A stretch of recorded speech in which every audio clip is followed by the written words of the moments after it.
Pemirsa, kerja Badan Pengawas Pemilu Republik Indonesia kembali jadi sorotan setelah ramai warganet menyoroti soal safari politik bakal calon presiden Ganjar Pranowo di Masjid Agung Banten. Bawaslu dianggap tebang pilih sebab safari serupa yang pernah dilakukan calon presiden Anies Baswedan justru mendapatkan peringatan melalui SMS blast dari Bawaslu Pusat. Benarkah ada beda perlakuan dari Bawaslu atau ini adalah akibat dari longgarnya peraturan kampanye di luar jadwal? Kita akan langsung mengulasnya bersama dengan pendiri Lingkar Madani Ray Rangkuti. Dan kemudian juga hadir bersama kami seharusnya sudah bergabung Ketua Bawaslu RI yang juga akan bergabung Rahmat Bagja. Tapi saya ingin ke Bang Ray terlebih dahulu. Selamat malam Bang Ray. Malam. Mungkin saya boleh sapa juga Pak Rahmat sudah bergabung katanya. Selamat malam Pak Rahmat. Sudah. Oh baik. Malam Mbak. Selamat malam. Pak Rahmat bergabung melalui sambungan telepon. Jadi kalau boleh saya ke Pak Rahmat terlebih dahulu. Ya. Pak Rahmat, dikatakan beda capres, beda respon. Bagaimana sebenarnya tanggapan Bawaslu mengenai hal ini? Nah, tadi saya dengar nih di awal-awal bahwa ada SMS blast. Kami tidak pernah mengeluarkan SMS blast. Itu harus dicatat satu. Oke. Tidak ada baik dari Bawaslu RI sampai dengan Bawaslu Kabupaten Kota. Kita tidak punya kami tidak punya alat seperti itu. Dua, dan kami tidak melakukan pemesanan apapun tentang SMS blast terhadap provider komunikasi. Itu yang perlu dicatat. Jadi SMS blast itu bukan dari Bawaslu. Kemudian kami telah mengikatkan, kami telah membuat surat himbauan, bukan kemudian peringatan, tapi surat himbauan untuk tidak melakukan kampanye tempat ibadah dan perhatikan tempat ibadah sebagai tempat ibadah, bukan sosialisasi. Dan itu pun berlaku kepada semua capres. Teman-teman boleh tanyakan kepada tim kampanyenya, timnya, bukan tim kampanye juga ada, timnya Pak Anies, timnya Pak Ganjar, silahkan. Kami setiap ada teman-teman capres yang dicalonkan oleh partai sekarang belum masuk kepada pengesahan KPU kan, itu selalu memberikan surat himbauan. Nah ini yang perlu dicatat. Jadi kemudian kedua mengenai perbedaan perlakuan, tidak ada perbedaan perlakuan. Pertama kami lagi meneliti apa yang dilakukan Pak Ganjar di Banten. Nah sehingga kemudian apakah ini melanggar atau tidak, ini masih dalam proses. Karena kan ini tempatnya di mana?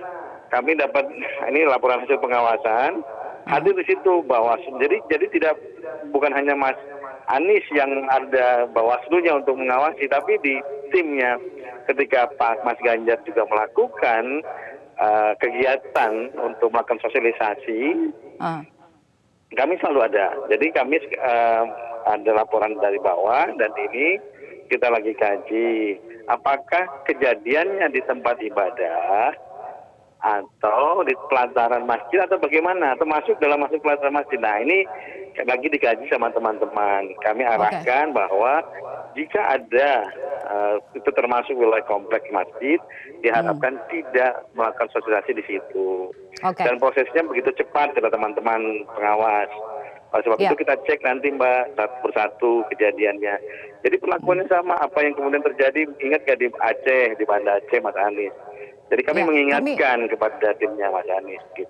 Mengenai SMS blast tersebut, kemudian sekarang ada informasi bahwa sebenarnya yang mengirimkan SMS blast tersebut adalah dari Bawaslu Jatim, gitu ya, dari Bawaslu yang ada di daerah. Bukan juga ya, berarti tidak pernah ada ya SMS blast yang dikirimkan oleh Bawaslu Jatim di daerah maupun di Bawaslu Pusat, begitu ya. Itu Anda katakan seperti itu. Baik. Nah terkait dengan surat begitu ya, ketika kemudian Anda mengatakan sudah ada surat peringatan, apa persisnya isi peringatan tersebut? Memang tidak ada, apakah tidak ada pelanggar? Maksudnya kalau kita bicara sekarang masanya sekarang ini kan memang belum masuk masa kampanye gitu. Masa kampanye itu nanti di November sampai dengan Februari tahun depan begitu ya. Nah di masa-masa seperti sekarang ini, lalu apa yang bisa dilakukan oleh Bawaslu ketika kita melihat tidak hanya dua baca pres tersebut ya, sebelumnya di paket pengantar juga sudah disebutkan ada beberapa kasus sebelumnya dalam rangka safari politik, kemudian ada bagi-bagi amplop, ada bagi-bagi migor dan lain sebagainya. Jadi Bagaimana sebenarnya aturannya begitu untuk saat ini? Pertama adalah masalah pembagian larangan itu ada larangan di kampanye satu. Kemudian baksos dan lain-lain ini masih teman-teman masih bisa melakukan itu sekarang. Tapi ketika kampanye akan sangat terbatas. Karena metodenya sekarang lagi dibahas kan oleh KPU, metode kampanyenya. Apakah boleh dan bagaimana batasannya.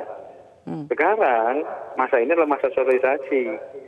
Yang kemudian seharusnya teman-teman bisa melakukan pengenalan dirinya tapi tidak mengajak untuk memilih.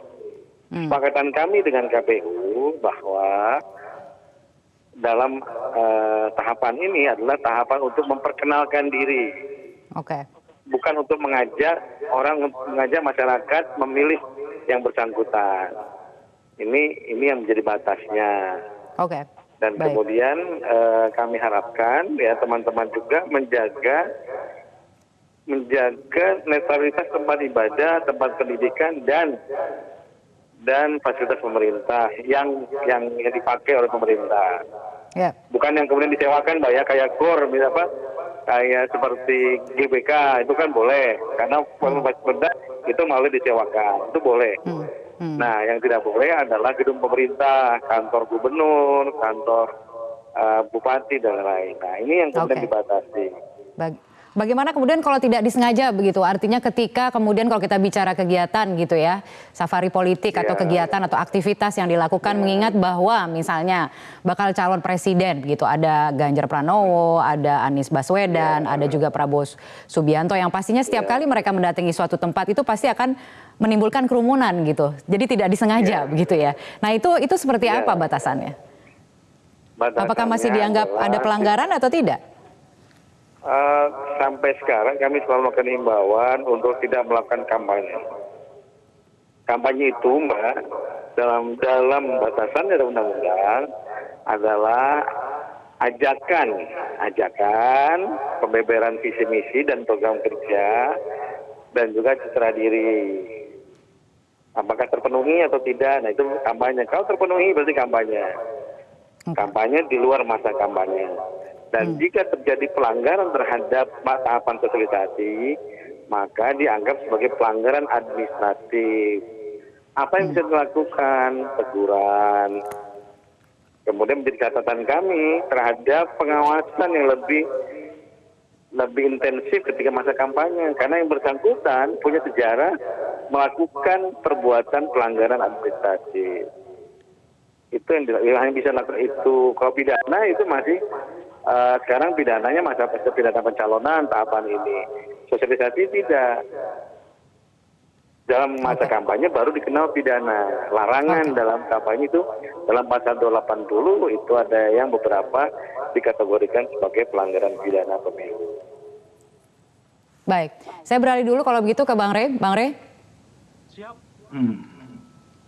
Ya, Anda sudah mendengarkan penjelasan dari Bawaslu. Bagaimana kemudian batasannya sebenarnya sesungguhnya ketika kita bicara masa ini kan kita memang belum masuk masa kampanye begitu ya. Masa kampanye itu masih nanti di bulan November sampai dengan bulan Februari. Tapi ada kebutuhan untuk melakukan safari politik misalnya. Salah satu kegiatan yang banyak dilakukan saat ini. Tadi batasannya oleh Bawaslu dikatakan sebatas hanya pengenalan. Boleh-boleh saja, tapi tidak boleh diikuti dengan himbauan, ajakan dan bukan himbauan, tapi ajakan dan pemaparan visi dan misi. Menurut Anda seperti apa seharusnya batasannya? Ya, ribet kalau yang begitu itu definisinya ya kan. Sebab kalau nanti ada orang yang mengajak pilihlah saya, nanti dilaporkan ke Bawaslu, ya Bawaslu akan mengatakan kan dia belum ditetapkan sebagai calon. Bagaimana menyatakan bahwa dia ini calon, ya kan? Akhirnya nggak bisa diproses. Karena yang bersangkutan belum ditetapkan oleh KPU sebagai calon presiden gitu. Jadi sekarang ini sebelum ada ketetapan KPU tentang calon presiden, ya dia kampanye pilihlah saya juga nggak apa-apa sebetulnya gitu. Kalau mengikuti alur berpikir Bawaslu itu gitu. Nah kalau dia dipanggil oleh Bawaslu, ya aneh-aneh aja kan. Bawaslu selama ini selalu ketat soal definisi ini kan. Bahwa seseorang yang belum dinyatakan peserta, ya kan, belum dinyatakan oleh KPU, ya boleh saja melakukan sosialisasi diri, termasuk dalamnya ya meminta supaya masyarakat memilihnya gitu. Itu yang mengakibatkan proses-proses sebelumnya itu kan nggak bisa ditindaklanjuti oleh KPU. Saya pernah laporkan salah satu ketua umum disebut karena belum ada tahapan. Kemudian ada kasus di Sumeneb disebut yang bersangkutan belum ditetapkan sebagai caleg, ya kan? Partai politiknya juga, nah, seterusnya itu gitu. Jadi ribet sebetulnya gitu. Makanya kan KPU Bawaslu hanya mengatakan himbauan-himbauan gitu. Himbauan yang sebetulnya nggak terlalu urgen lah dilakukan oleh Bawaslu, mengingat Bawaslu itu bukan lembaga tukang himbau gitu loh. Bawaslu ya penegak hukum pemilu gitu loh, Pak. Bukan lembaga penghimbau gitu kira-kira itu. Nah itu satu. Nah yang kedua, kalau kita kembali ke kasusnya ya soal saya kira ada 3 di situ tuh. Pertama adalah surat Bawaslu ke tim dari Anies Baswedan ya, yang kemudian muncul SMS blast itu gitu ya, yang tidak diakui oleh Bawaslu. Dan yang ketiga tidak adanya surat maupun SMS blast yang terjadi pada Ganjar Pranowo. Bagaimana 3 peristiwa ini disikapi gitu? Pertama, soal surat itu saya tidak tahu apakah juga dibantah oleh Bawaslu atau tidak. Sejauh informasi yang kita dengar, memang ada surat yang menyatakan untuk Anies Baswedan agar hati-hati ketika berkunjung ke masjid itu untuk menggunakan masjid demi kepentingan politik gitu ya. Yang kemudian ada SMS blast. Nah SMS blast ini nggak diakui oleh Bawaslu baik di tingkat nasional maupun di tingkat provinsi maupun kabupaten kota. Tapi sebetulnya pertanyaannya kalau itu bukan dari Bawaslu, dari siapa? Bawaslu nggak pernah bisa menjelaskan SMS itu datang dari siapa. Menurut saya mestinya sebagai lembaga negara, bagian dari penegak hukum pemilu, jika ada satu tindakan yang dianggap mencoreng lembaga ini, mereka juga punya kewenangan untuk melakukan penyelidikan siapa kira-kira yang melakukan SMS blast ini sehingga merugikan ya nama baik Bawaslu yang dianggap kemudian sekarang seperti tidak netral gitu. Nah yang ketiga, kalau kita lihat kegiatan di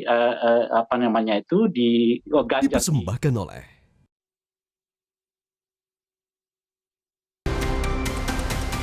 Ya pemirsa, Anda kembali bergabung bersama kami di Prime Time News. Kembali kami lanjutkan perbincangannya. Saya akan ke Pak Rahmat Bagja.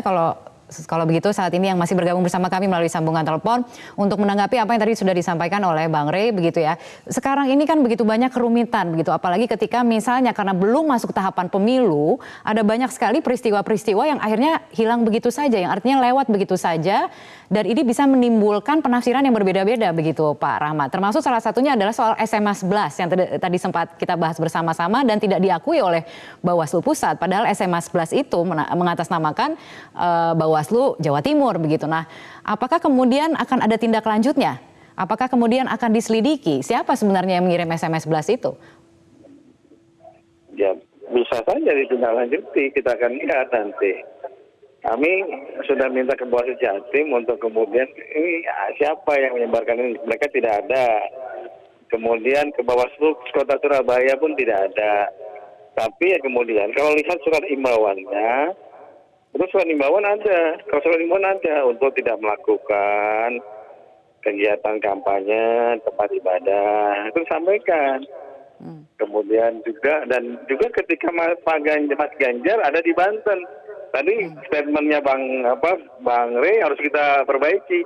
Semua capres yang dicalonkan partai politik ya yang sekarang belum disahkan oleh KPU itu semua kita berikan surat imbauan. Bisa dicek loh ini, silakan Mas Rey. Berarti Mas Rey nggak baca, nggak ngecek itu di bawah di Mas Ganjar pun diberikan surat imbauan sama, perlakuannya sama.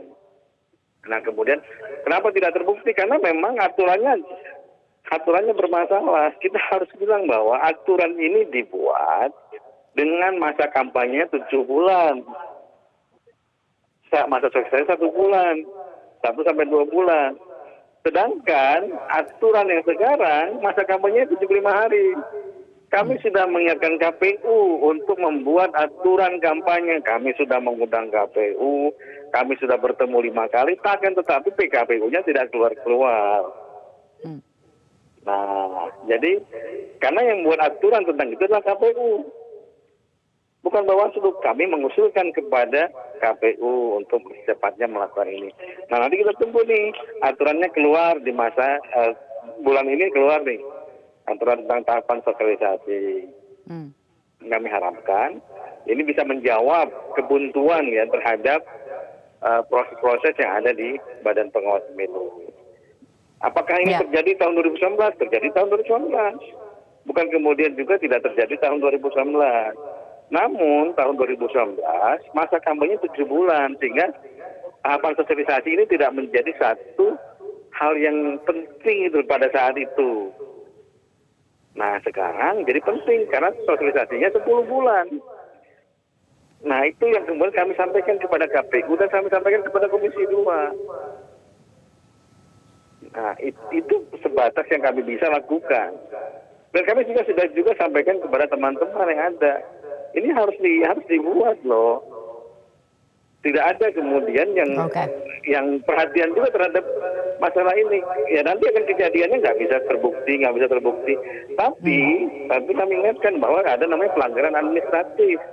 Bisa dilakukan pelanggaran administratif. Pelanggaran administratif, itu sanksinya apa, Pak Rahmat? Sanksinya teguran, kemudian juga kami sampaikan kepada KPU untuk kemudian melakukan perhatian terhadap partai ini akan mendaftar, nanti capresnya mendaftar. Ini hanya begitu yang bisa dilakukan. Oke, baik. Bung Rey. Karena tadi saya sampaikan sudah 10 bulan gitu. Masa sosialisasi 10 bulan, masa kampanye hanya 2,5 bulan. Oke, bisa dibayangkan kerumitan seperti apa yang akan dihadapi di lapangan, Bung Rey. Jadi artinya apa nih jalan keluarnya? Kalau kita melihat situasinya seperti sekarang ini, aturan baru akan dikeluarkan, sementara kita melihat semuanya sudah berlomba-lomba nih. Tipis sekali begitu untuk antara safari politik dan... Kenapa? Silakan.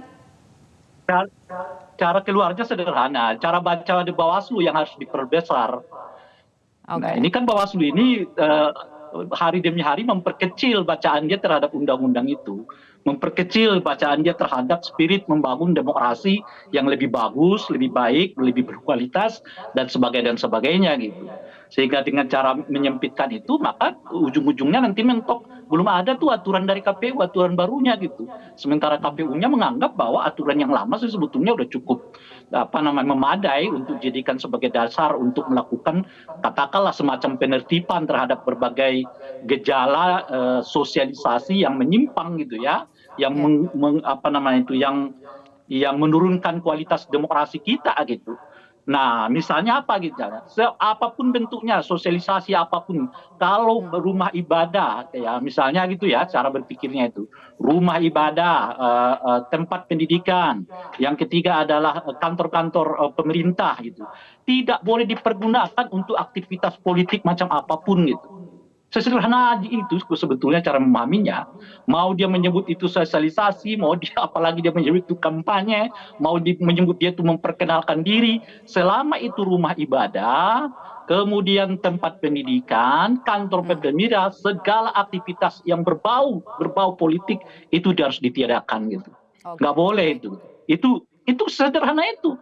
Nah, cuman kan Bawaslu enggak berani lah. buat pendefinisian kayak begitu gitu. Harus dan bisa dilarang diuji gitu ya. Iya. Itu jadi berarti harus ada larangan secara tegas begitu ya. Iya, sederhana itu aja. Ada aturannya yang mengatakan bahwa rumah ibadah macam-macam. Tidak hanya waktu kampanye sebetulnya, waktu pun ya masjid, ya apa ya, tidak boleh dipergunakan untuk kepentingan politik gitu loh. Apalagi kepentingan elektoral gitu. Kan kalau dia sosialisasi itu bagian dari kepentingan elektoral, mau sosialisasi namanya, mau sosialisasi kampanye namanya. Beda sosialisasi dan kampanye itu cuma pada kalimat pilihlah saya. Di luar itu sama kok. Cuma jangan pakai pilihlah saya, nanti itu yang disebut oleh Pak Rahmat tadi, kalau ada kalimat pilihlah saya kita akan beri sanksi bagaimana orang itu belum dinyatakan sebagai peserta pemilu kok, itu satu. Nah kalau orang itu melakukannya sampai 10 kali, masa 10 kali sanksi administratif terus kan? Aneh juga kan. Jadi 10 kali dia masuk keluar masjid lah misalnya kan, sanksi administrasi terus kan aneh juga tuh, orang yang sama disanksi 10 kali administrasi gitu kan. Yang nggak ada efek berarti kalau tidak ada ketegasan, nah, itu hanya bisa dilakukan kalau Bawaslu-nya memperluas ya pemahaman mereka terhadap peningkatan kualitas demokrasi tanpa harus menunggu aturan yang baru yang akan dibuat oleh KPU gitu. Oke, baik. Terima kasih sekali lagi Bung Rey dan juga Pak Rahmat. Sayang sekali waktunya sudah habis. Nanti kita akan lanjutkan di lain kesempatan. Terima kasih.